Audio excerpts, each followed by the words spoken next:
I'm not one for lengthy introductions, but I suppose they're necessary to keep people interested. It's interesting how something so minor has become a part of our daily communication.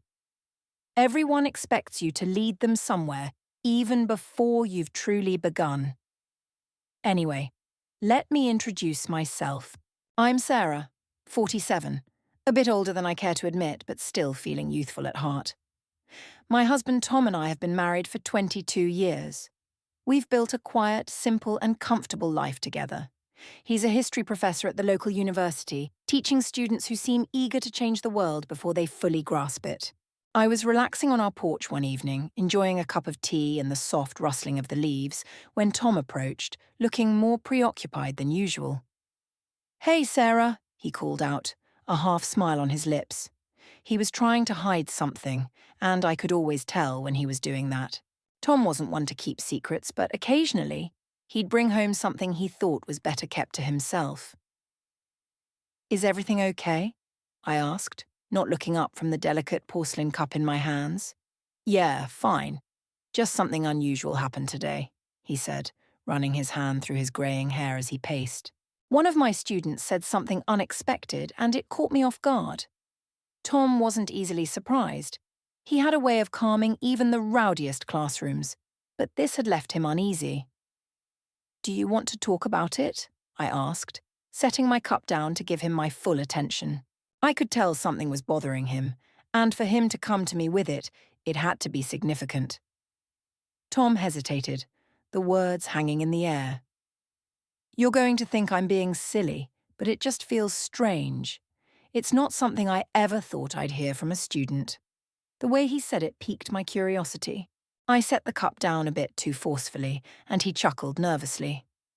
"You always make me feel like I'm in the wrong when I try to keep things from you," he said, giving me a playful look. "So, I guess you deserve to know." "I'm listening," I said softly. Tom leaned against the doorframe, his gaze distant as if searching for the right words. "His name is Andrew. He's in one of my seminars. He's bright, but there's something different about him." Tom trailed off, shaking his head. "What did he say?" I asked, the anticipation growing. After class, he came up to me. You know, one of those students who always wants to chat after a lecture. I'm used to it. Some just need reassurance, some are curious. But he said he needed to talk to me about something that's been on his mind for a while. It was serious, Sarah. He looked so sincere, so vulnerable, like he was carrying something he couldn't handle alone. I thought he'd ask for help with an assignment or maybe some advice on his thesis. But that's not what he said. Tom paused, the tension thickening.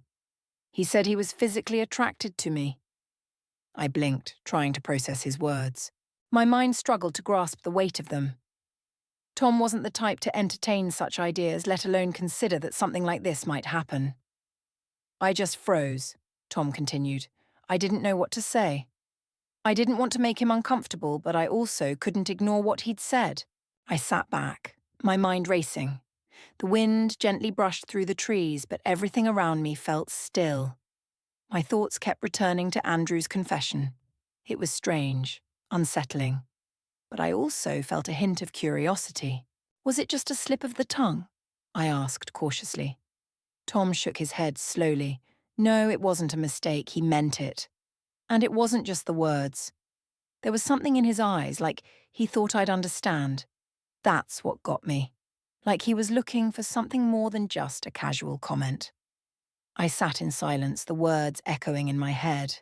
"And how did you respond?" I asked. I told him to be careful about how he approached me. I said it wasn't appropriate and that I'd have to report it if he didn't drop the subject. But something about the way he said it stuck with me. It's been bothering me all night. I could see the unease in Tom's posture, the way his shoulders slumped. This was the first time I'd seen him so unsure of how to handle something. I thought for a moment before speaking, my voice softer now. "Do you think he meant what he said? Or was it just a misguided attempt to seek attention?" Tom paused, clearly wrestling with the question. "I don't know, but I do know that this isn't something I've ever had to deal with before, and I'm not sure what to do about it." I exhaled slowly, my thoughts scattered. There was a deep, quiet tension in the air.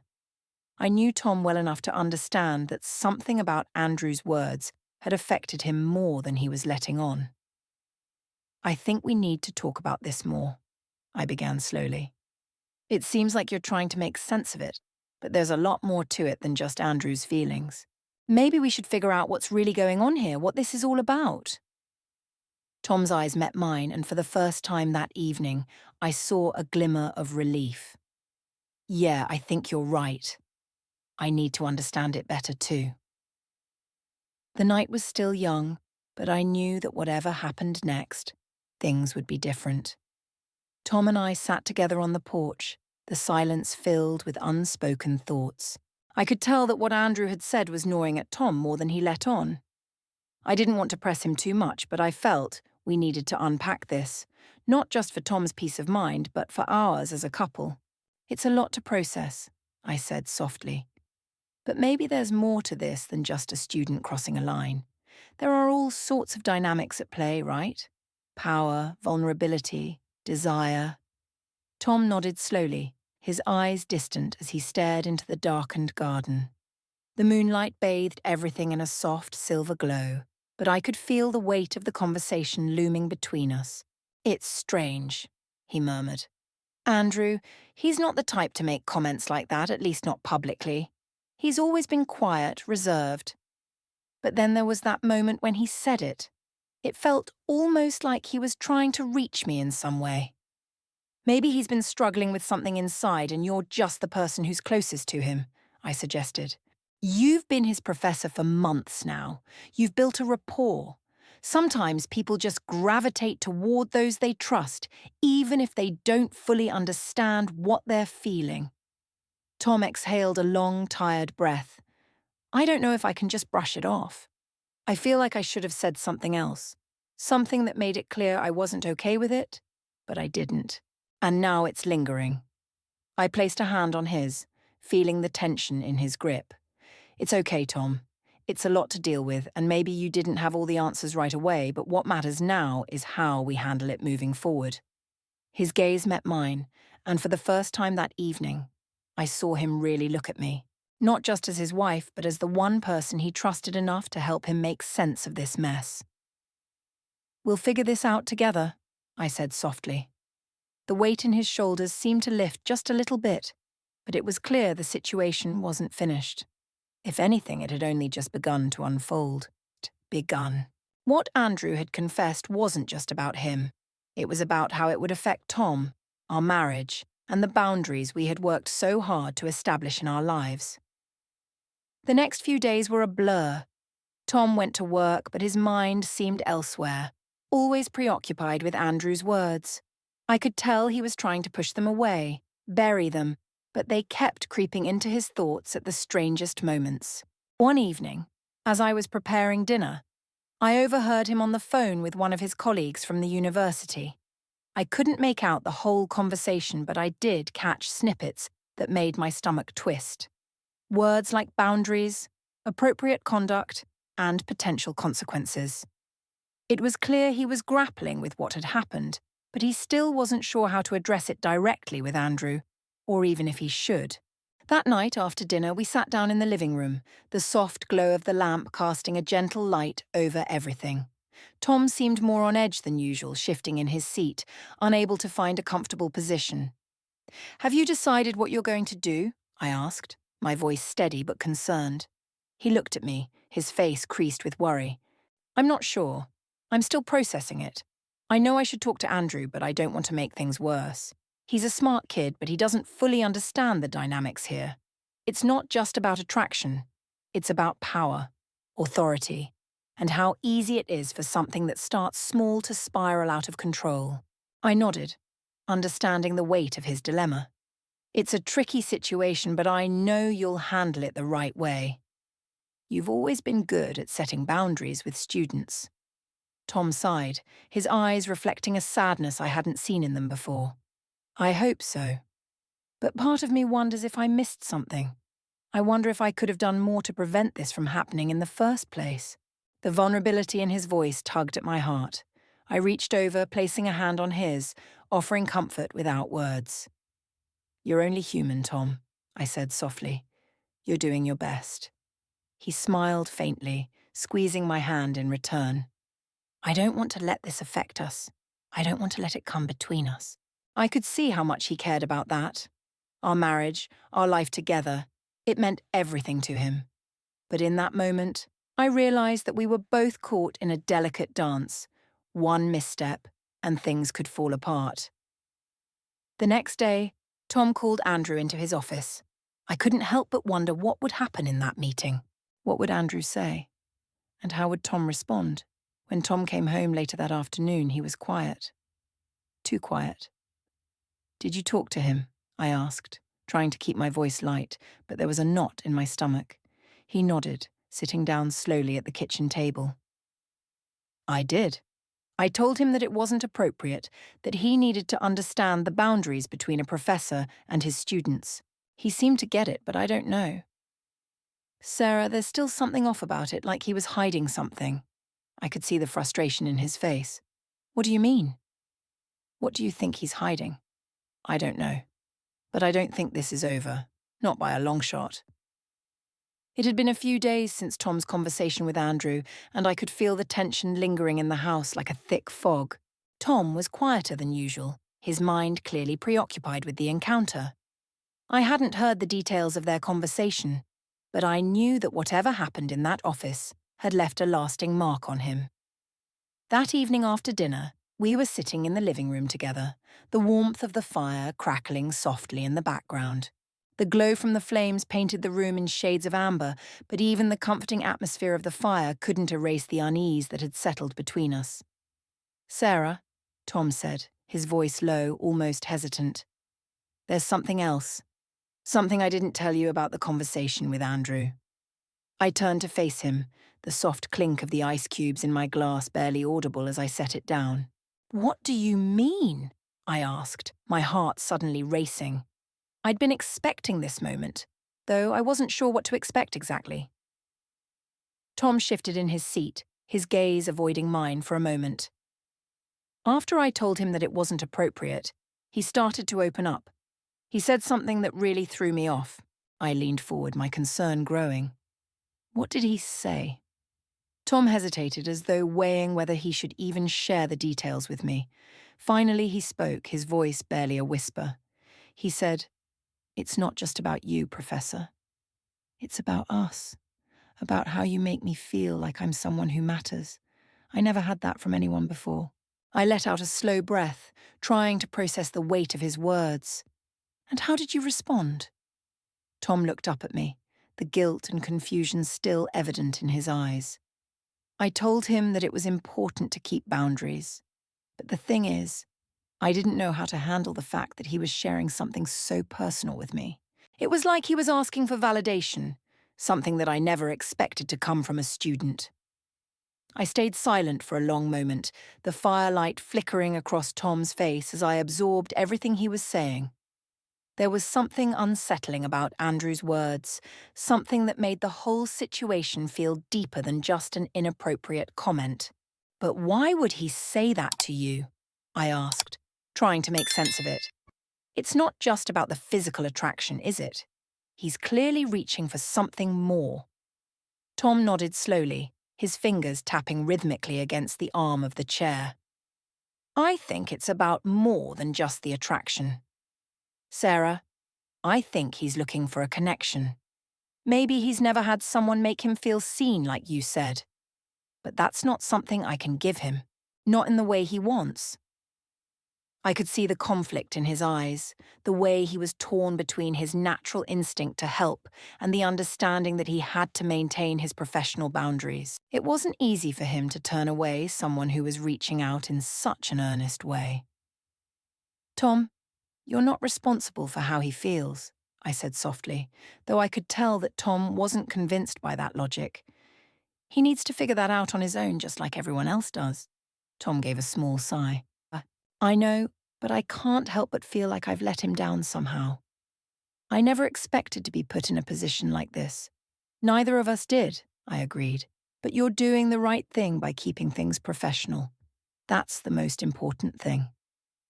We sat in silence for a while, the crackle of the fire filling the space between us. I could see Tom's mind still working, still trying to untangle the emotions Andrew had unleashed in him. He wasn't the type to talk about his feelings openly, but I could tell that this situation was eating away at him. The next day, Tom was back at the university, and I spent the morning in a quiet routine of cleaning, organising, and letting my thoughts wander. It was strange how something so small could shift the atmosphere in a home so dramatically. Tom's usual steady presence had been replaced with an uncertainty I hadn't seen in years. Around mid-morning, I received a call. The number on the screen wasn't one I recognised, but something made me pick it up. "Hello," I said, my voice cautious. "Hi, is this Sarah?" A young man's voice on the other end sounded unfamiliar, but there was something about it that made my heart skip a beat. "Yes, this is Sarah. Who's calling?" "This is Andrew," he said quietly. "Andrew from Professor Tom's class." I froze. My mind raced, wondering why he was calling me of all people. "Andrew, is something wrong?" He paused for a moment as if unsure of how to continue. "I hope I'm not disturbing you. I've been thinking a lot about our conversation, about what I said to Professor Tom." His voice was hesitant, almost fragile. "And I don't know how to explain it. I've been dealing with some stuff, and it's hard for me to talk about it with anyone." I glanced over at the clock on the wall. I hadn't expected this. "I'm listening," I said, keeping my voice steady, though a feeling of discomfort started to settle in the pit of my stomach.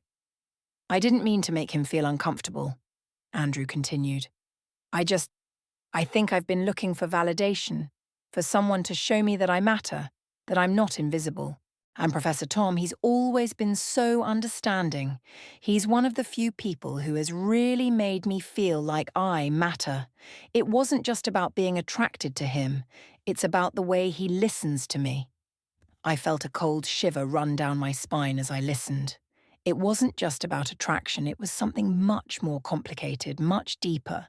This wasn't a simple case of a student crossing boundaries. This was a young man reaching out for something, desperately needing something he couldn't articulate.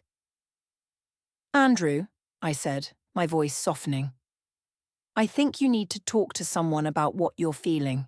This isn't something you should carry on your own." "I know," he replied quietly. "I just don't know where to turn, but I'll figure it out, I promise." We ended the conversation not long after that. And as I put the phone down, I felt a strange mix of emotions swirling inside me. I wasn't sure what had just happened, but I knew this wasn't over. There were still so many things that needed to be unpacked, things I hadn't expected to get involved in. Tom would need to hear about this, but I wasn't sure how to even begin explaining it to him. My thoughts were tangled, and the weight of it all was pressing down on me. One thing was clear. Whatever happened next, we were all caught in a web of emotions that none of us had anticipated. The days that followed Andrew's call were some of the quietest I had ever experienced with Tom. It was as if the conversation between Andrew and me had opened a door, one that neither of us knew how to walk through, and we were both hesitant to approach it. I kept replaying Andrew's words in my mind, the way he had described his need for validation. It troubled me in ways I hadn't fully understood yet. But there was something else gnawing at me, something I couldn't put into words, not even to myself. Andrew was searching for connection, for someone to notice him. I could feel it like an undercurrent to everything he said, and that need had somehow led him to Tom. The problem was I didn't know how to help either of them. I didn't want to meddle in something I didn't fully understand, but at the same time, I couldn't help feeling that Tom was carrying a weight he didn't have to bear alone. One afternoon, as Tom sat in his usual spot in the living room, staring absently at a stack of papers in front of him, I finally decided to bring it up. "Tom," I said, my voice soft but steady, "we need to talk about Andrew." He didn't look up at first, but after a few moments he sighed, setting his papers down. His eyes met mine, and I could see the exhaustion written on his face. "I know. I've been thinking about it all week, about everything, about him, about us. I just don't know how to handle it. It's like I'm caught between trying to help him and keeping myself at a distance, but I can't figure out what the right distance is." I nodded. understanding exactly what he meant. The line between being a mentor and maintaining personal boundaries was so thin, so easily crossed. But what if this wasn't just about boundaries? What if Andrew needed something deeper? Something that Tom wasn't prepared or supposed to give? I took a deep breath. You don't have to handle it alone, Tom. I'm here, remember? And I think we need to talk about what's really going on with Andrew. We can't just ignore it. Not when it's affecting you this much. Tom leaned back in his chair, his hands running through his hair. I know, but what am I supposed to do? He's a student and I'm his professor. That's a relationship that comes with its own set of rules, its own expectations. I'm not supposed to get personally involved. But Sarah, he's not just some kid in my class. He's struggling, and I don't know how to be there for him without crossing a line.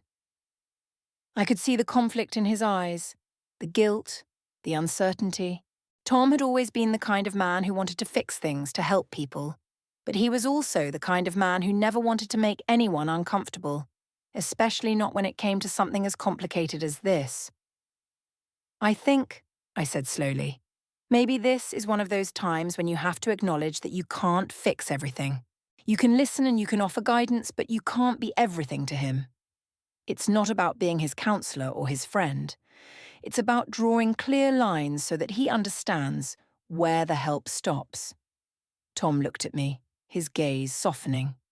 I know, but it's not that easy. I feel like I've already let him in too much by just listening, and now it feels like he's expecting more. He keeps looking at me like I'm the answer to everything. Maybe that's not just about you, Tom, I said quietly. Maybe it's about what he's looking for in himself. He's projecting something onto you, but that doesn't mean you're the answer to it. He's got to find his own way. And maybe that means getting help from someone else who can better understand what he's going through. Tom was silent for a long moment. His eyes were fixed on the floor, as if he were trying to work through everything I'd said. I could see that part of him still wanted to rescue Andrew, to be the one to provide the guidance he so clearly needed.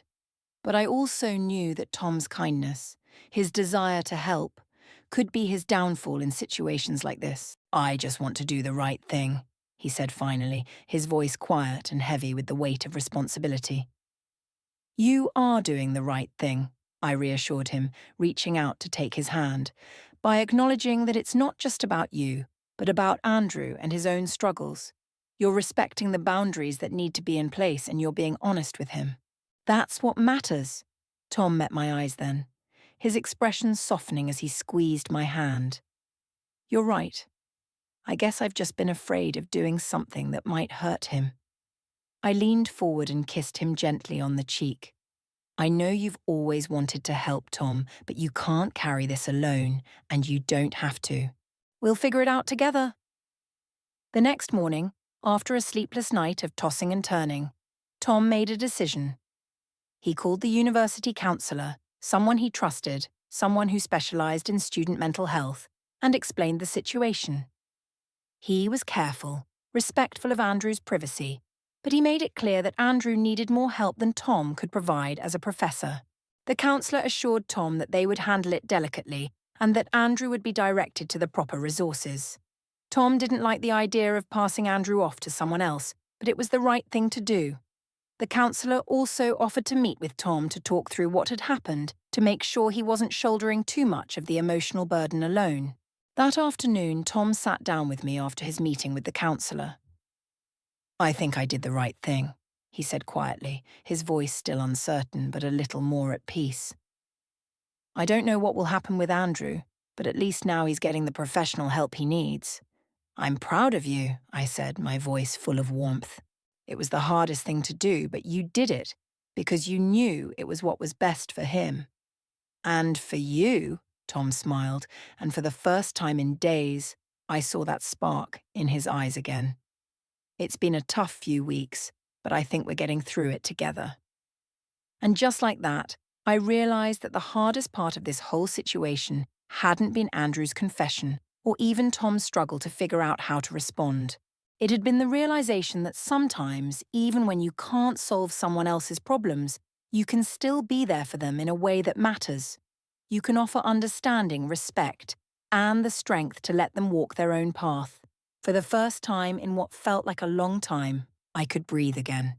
Tom and I had navigated this storm together, and though it wasn't over, I knew that whatever came next, we would face it hand in hand with understanding, with respect, and with love.